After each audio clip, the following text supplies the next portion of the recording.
Hello दोस्तों, history GS centre में आपका स्वागत है। दोस्तों, आपने जो पीछे पाठ पढ़ा है संसाधन एवं विकास, उसका आज जो जितना भी महत्वपूर्ण क्वेश्चन है यानी कि जितने भी इम्पोर्टेंट टॉपिक बनेंगे उसके ऊपर हम आज क्वेश्चन करने वाले हैं। दोस्तों, जो एमसीक्यू क्वेश्चन है उसको हम करने वाले हैं, जो इम्पोर्टेंट क्वेश्चन है उसको हम करने वाले हैं आज। दोस्तों, तो आइए अपने टॉपिक की तरफ बढ़ते हैं। दोस्तों, हमारा टॉपिक पहला जो क्वेश्चन है वो है, भारत में पाई जाने वाली मृदा का वर्गीकरण विस्तार से कीजिए। या इसी को अथवा में करके पूछ सकता है कि भारत में मिट्टी के प्रकार पर एक निबंध लिखिए, या भारत में पाई जाने वाली मिट्टियों के किन्हीं 3 प्रकारों की विवेचना कीजिए। दोस्तों, अगर आपसे ये तीनों में से कोई भी प्रश्न पूछे तो इन तीनों का आंसर एक ही होगा। ठीक है दोस्तों, ताइए हम अपने उत्तर की तरफ चलते हैं। दोस्तों, इसका उत्तर होगा कि भूमि के ऊपरी परत को ढकने वाली सभी मुलायम पदार्थ को मिट्टी कहते हैं। ठीक है दोस्तों, भारत में मिट्टियों का वर्गीकरण निम्न प्रकार से किया जाता है। ये ऊपर वाला आपको लिखने के बाद से फिर आपको लिखना है कि भारत का में मिट्टियों का वर्गीकरण निम्न प्रकार से किया जाता है। उसके बाद से आपको सभी मिट्टियों का वर्गीकरण टॉपिक वाइज कर देना है। ठीक है दोस्तों, आइए अपने अगले टॉपिक को हम चलते हैं। हमारा टॉपिक जो है वो है दोमट मिट्टी। ठीक है, इसी प्रकार आप 6 मिट्टी का जितना भी है वर्गीकरण करेंगे। दोमट मिट्टी, तो दोमट मिट्टी को क्या कहा जाता है? जलोढ़ मृदा कहते हैं। ये नदियों द्वारा लाई गई मिट्टी से बनता है। इसके मुख्य क्षेत्र कौन से है? ये मिट्टी कहाँ पाई जाती है? उत्तर प्रदेश में पाई जाती है, बिहार में पाई जाती है, गुजरात में पाई जाती है। ठीक है दोस्तों, इसके मुख्य फसल कौन कौन से हैं? इसके मुख्य फसल गेहूं है, धान है, गन्ना इत्यादि। ठीक है, आइए अपने अगले टॉपिक पे चलते हैं। दोस्तों, हमारा अगला टॉपिक है काली मिट्टी या काली मृदा। इस मिट्टी को रेंगर मृदा भी कहते हैं। यह ज्वालामुखी के लावा से बनती है। इसका रंग लाल होता है। यानी दोस्तों, ये जो मिट्टी है इसका रंग कैसा होता है? काला होता है। इसका रंग कैसा होता है? काला होता है। ये कैसे बनती है? ज्वालामुखी के लावा से। ये मिट्टी कहाँ कहाँ पाई जाती है? महाराष्ट्र में पाई जाती है, छत्तीसगढ़ में पाई जाती है, मध्य प्रदेश में पाई जाती है। इसके मुख्य फसल कौन कौन से है? इसके मुख्य फसल जो है वो कपास है। ठीक है दोस्तों, ये अगले टॉपिक पे चलते हैं। अगला टॉपिक है लाल मिट्टी यानी कि लाल मृदा।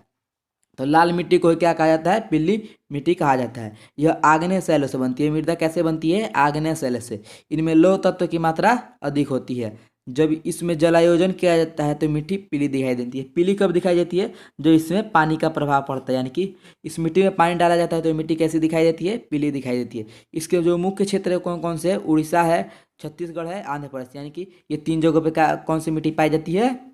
लाल पीली मिट्टी पाई जाती है। ठीक है दोस्तों, यानी इसके मुख्य फसल, इसमें कौन कौन सा फसल उगाया जाता है? तो कपास उगाया जाता है, गेहूं उगाया जाता है और दाल उगाया जाता है। ठीक है, हमारा जो अगला टॉपिक है वो है लेटराइट मृदा या लेटराइट मिट्टी। ठीक है दोस्तों, यह मिट्टी है चट्टानों के चूर्ण से बनती है। मिट्टी कैसे बनती है? चट्टानों के चूर्ण से।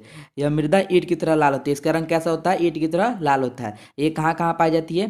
केरल में पाई जाती है, तमिलनाडु में पाई जाती है, उड़ीसा में पाई जाती है। इसके मुख्य फसल कौन कौन से हैं? इसके मुख्य फसल है चाय, कॉफ़ी और काजू। इसके मुख्य फसल कौन सी है? चाय, कॉफ़ी और काजू। ठीक है, जो हमारा अगला टॉपिक है वो पर्वतीय मिट्टी या पर्वतीय मृदा है। ठीक है दोस्तों, हिमालय क्षेत्र में पर्वतीय मिट्टी पाई जाती है।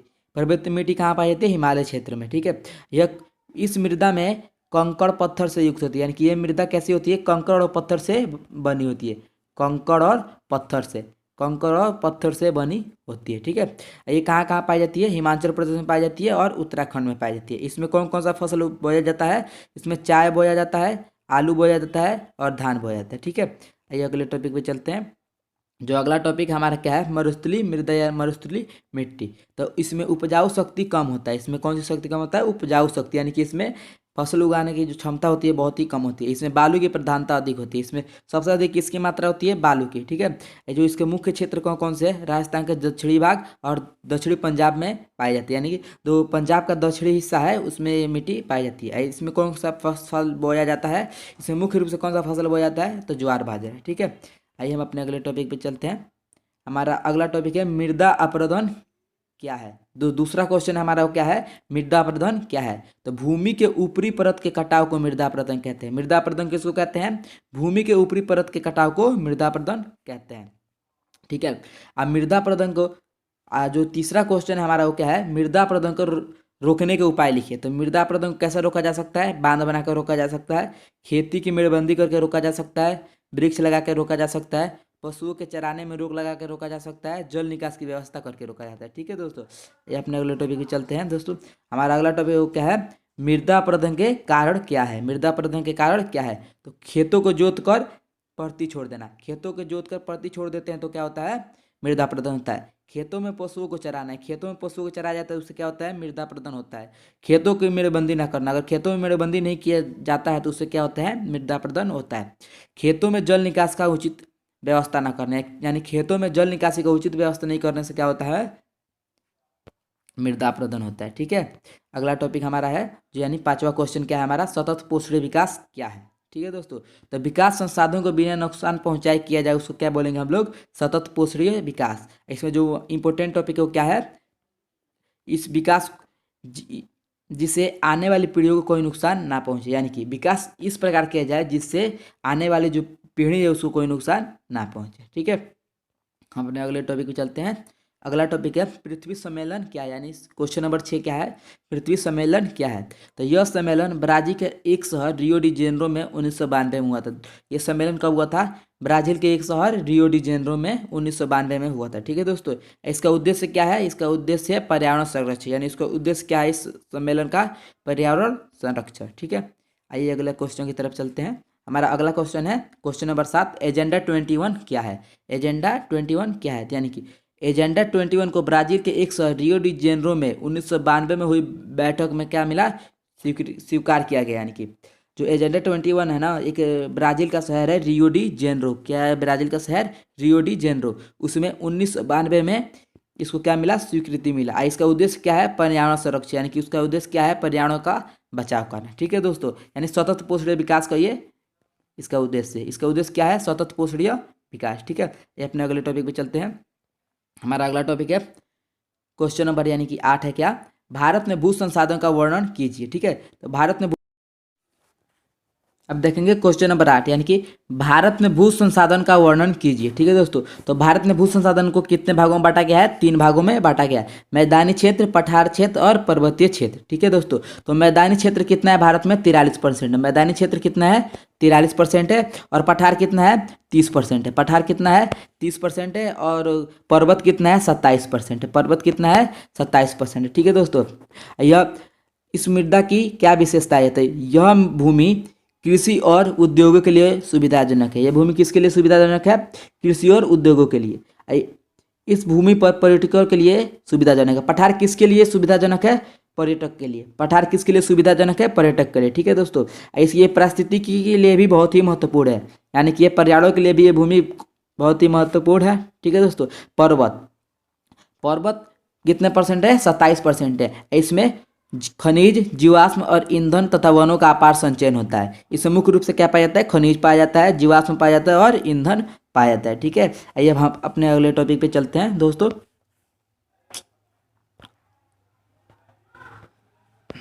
हमारा अगला टॉपिक है भूमि संरक्षण के उपाय। हमारा अगला टॉपिक क्या है, भूमि संरक्षण के उपाय। ठीक है दोस्तों, तो भूमि संरक्षण कैसे किया जाता है, तो वनारोपण करके, यानी कि वन लगाकर, पशु चारण नियंत्रण, यानी कि पशु चारण पर रोक लगाकर, पशु चारण पर रोक लगाकर। ठीक है दोस्तों, रक्षक महिला नहीं होगा ये, खनन नियंत्रण, यानी कि खुदाई पर नियंत्रण लगाकर, पर्वतों की खुदाई पर नियंत्रण लगाकर क्या किया जा सकता है, भूमि संरक्षण को रोका जा सकता है, यानी भूमि संरक्षण के उपाय। हमारा 10वां क्वेश्चन क्या है, निम्नीकरण के कारण लिखिए, यानी भू निम्नीकरण के कारण लिखिए। तो भू कारण कौन से हैं, खनन है, अतिचारण है, अति सिंचाई है, औद्योगिक प्रदूषण है, वनोन्मूलन। यानी कि भू निम्नीकरण के कारण क्या है, खनन यानी कि अधिक खुदाई, अतिचारण यानी कि पशुचारण। ठीक है, अति सिंचाई यानी कि पंजाब में अत्यधिक सिंचाई किया जाता है, जिससे क्या होता है, भूमि निम्नीकरण होता है। औद्योगिक प्रदूषण यानी उद्योगों से निकलने वाले प्रदूषण क्या कहलाएंगे, जो उद्योगों द्वारा प्रदूषण निकलते हैं उसको क्या कहेंगे हम लोग, औद्योगिक प्रदूषण। यानी वनोन्मूलन, यानी वनों को काटना क्या है, भूमि निम्नीकरण के कारण है। ठीक है दोस्तों, आइए हम अपने अगले टॉपिक पे चलते हैं।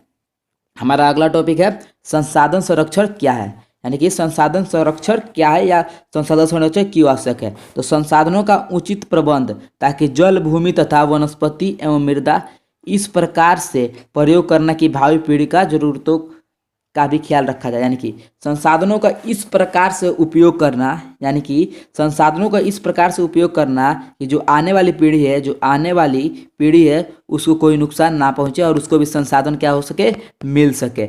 संसाधनों का उपयोग इस प्रकार करना कि जो आने वाली पीढ़ी है उसको कोई नुकसान ना पहुंचे और उसको संसाधन मिल सके। ठीक है दोस्तों, अगला हमारा क्वेश्चन है क्वेश्चन नंबर 12, बंजर भूमि किसे कहते हैं। ठीक है दोस्तों, तो बंजर भूमि परिभाषा देख लेते हैं।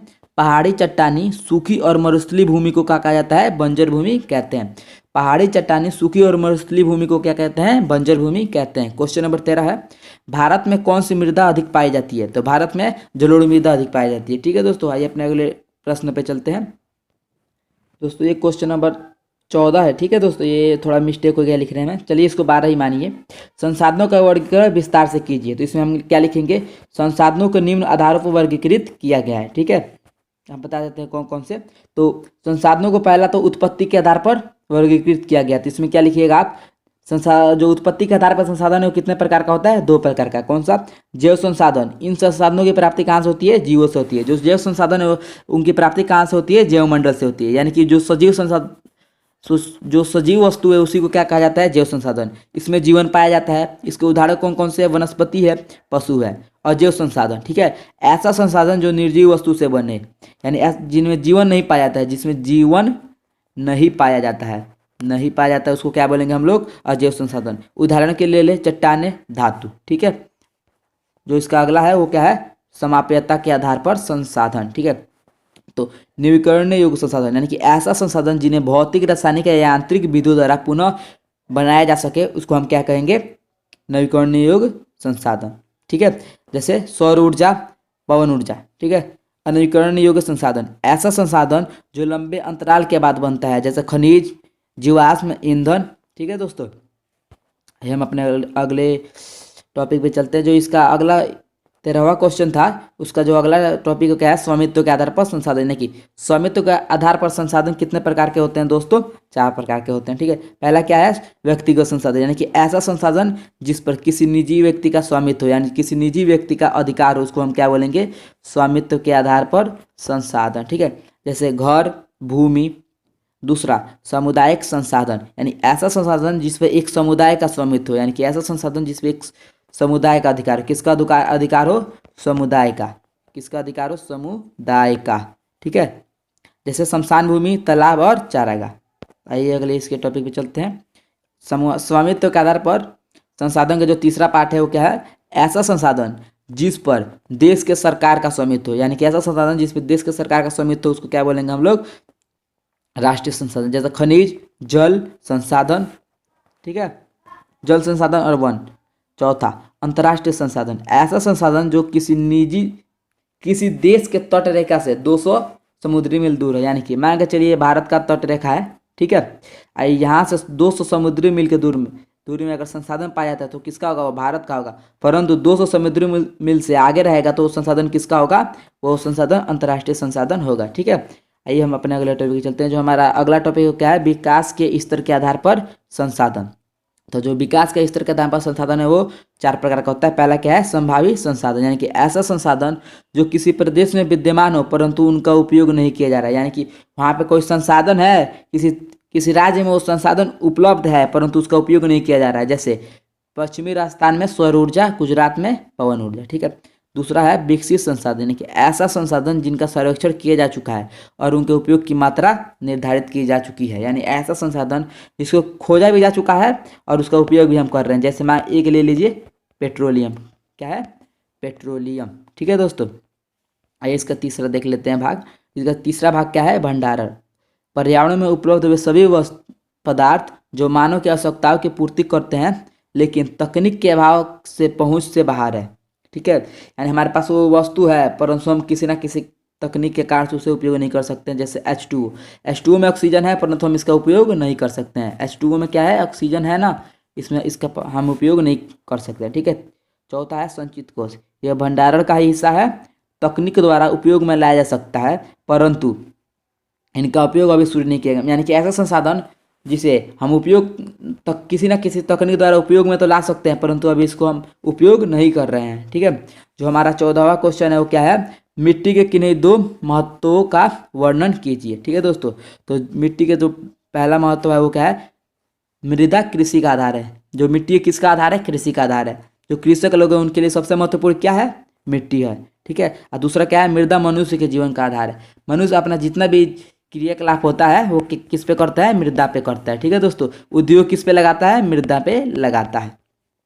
अगला है भू क्षरण से आप क्या समझते हैं, यानी क्या तात्पर्य है? तो भूमि के कटाव और उसके बहाव की प्रक्रिया को क्या कहते हैं हम लोग? भू संरक्षण। यानी भूमि के कटाव को क्या कहा जाता है? भू संरक्षण कहा जाता है। ठीक है, अगला है क्वेश्चन नंबर 16, भूमि निम्नीकरण क्या है? यानी पेड़ पौधों तथा फसलों के वृद्धि के लिए आवश्यक प्राकृतिक पेड़ पौधे तथा फसलों के वृद्धि के लिए आवश्यक प्राकृतिक पोषक तत्वों की कमी होना क्या कहलाता है? भू निम्नीकरण कहलाता है। यानी कि जो पेड़ पौधे हैं ना, उनकी जो वृद्धि के लिए अगर आप उनके पास पर्याप्त खाद्य ना मिले तो उसको क्या कहेंगे हम लोग? भूमि निम्नीकरण कहेंगे। 17 नंबर क्वेश्चन है, लौह अयस्क किस प्रकार का संसाधन, यानी लौह अयस्क कौन सा संसाधन है? लौह अयस्क कौन सा संसाधन है? अनवीकरणीय योग्य संसाधन है। ठीक है, हमारा अगला टॉपिक है वो क्या है? ज्वार ऊर्जा कौन सा संसाधन है? दोस्तों जो ज्वार ऊर्जा है वो मानवकृत संसाधन है। ठीक है दोस्तों, ज्वार ऊर्जा कैसा संसाधन है? मानवकृत संसाधन है। दोस्तों ये जितना भी इम्पोर्टेंट टॉपिक है, इम्पोर्टेंट क्वेश्चन बनते हैं इस पाठ के, वो हमने संपन्न करा दिए हैं, यानी पूरा करा दिया है। और आपके लिए एक महत्वपूर्ण जानकारी है कि अगर ये 18 वीडियो देखने के बाद से हम आपके लिए 1 नंबर का जितना भी वीडियो है, 1 नंबर का यानी 1 नंबर का जितना भी क्वेश्चन है 1 नंबर का, उसके लिए हमने अपने चैनल पे एक अलग प्लेलिस्ट बना दिया है। उसमें आपको पूरी वीडियो मिल जाएगी। ठीक है, 1 नंबर के जितने भी क्वेश्चन है संसाधन और विकास का, उसका पूरा जो वीडियो हमारे चैनल पर उपलब्ध है वो 15 वीडियो है। ठीक है, शॉर्ट है 5-5 सेकंड का दोस्तों, तो आप वो सभी वीडियो जाके वहाँ से देख ले। 1 नंबर का जितना भी क्वेश्चन है हमने उसका एक अलग प्लेलिस्ट बनाया है, आप प्लेलिस्ट में जाके चेक कर सकते हैं। ठीक है दोस्तों, और इसका नोट्स हम टेलीग्राम लिंक चैनल पर भेज देंगे दोस्तों। इसका जो नोट्स है हम टेलीग्राम चैनल पर भेज देंगे, तो आप जाके टेलीग्राम चैनल जल्द से जल्द ज्वाइन कर ले। ठीक है दोस्तों, हमारा जो टेलीग्राम चैनल है वो है सामाजिक विज्ञान 10th हमारा जो टेलीग्राम चैनल उसका नाम है सामाजिक विज्ञान 10th HGSC। ये आप सर्च करेंगे तो आपको वो मिल जाएगा, और इसका जो लिंक है ना हम लोग डिस्क्रिप्शन में भी दे देंगे। ठीक है दोस्तों, जो इसका लिंक है हम लोग डिस्क्रिप्शन में भी दे देंगे। आप हमारा अगर वीडियो अच्छा लगे, अगर आपको हमारे पढ़ाने का तरीका सही लग रहा है तो आप चैनल को सब्सक्राइब करें, और कोई भी डाउट हो कमेंट बॉक्स में पूछें। ठीक है दोस्तों, हमारा चैनल है वो हिस्ट्री जीएस सेंटर है। ठीक है, और आप टेलीग्राम पर भी हमसे संपर्क कर सकते हैं। ठीक है दोस्तों, आज ये इसका पाठ है जो यहीं पे ख़त्म होता है। अब हम जो अगला पाठ वो पढ़ेंगे भूगोल का, आप दूसरा पाठ पढ़ेंगे कल से। ठीक है दोस्तों।